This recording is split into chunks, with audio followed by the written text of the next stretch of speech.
बड़ी खबर से आपको आगाह करते हैं। इस्लामाबाद पुलिस का मसाज सेंटर पे कामयाब छापा। मसाज सेंटर से 2 लड़के और 4 लड़कियां गिरफ्तार। मजीद देखते हैं इस रिपोर्ट में। बैठिए, मैं आपको बताता हूँ क्या करना है। अंदर लेके आया, अंदर लेके आओ।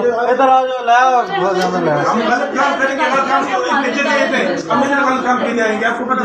बैठ जाए, मैं करता हूँ कुछ। बैठे उधर। सर ये तो बात हम भी आप बहस मत करें मेरे साथ, मैं आपको मेरे साथ ही थाने शिफ्ट करूंगा। अदरवाइज सर जी बेस नहीं कर रहे, इसने मेरे को दिखाया कार्ड दिखाया। किसी किस्म की रजिस्ट्रेशन नहीं होती, आपको नहीं पता इस चीज का। आप कहाँ क्या है वहाँ पर, क्या है उधर पार्लियामेंट हाउस में, क्या है आप? मैं सर जी परवेज खटक के साथ होता हूँ। परवेज खटक साहब को आपका बताया जाए, या आप चाहते हैं सर जी ये बताया जाए कि आप इन खवातीन के साथ आपको जन्म। इधर बीच में बैठे ना।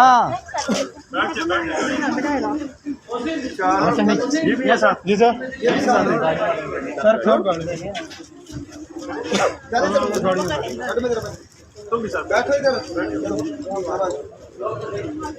चलो जी आ जाए।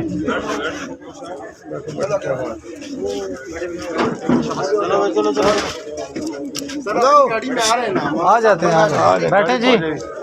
इसको बिठाओ ऊपर हो। बात सुन लिया, बैठे जी बीच में बैठे। आपको नाम पता लेके छोड़ देंगे। अच्छा ये अच्छा तो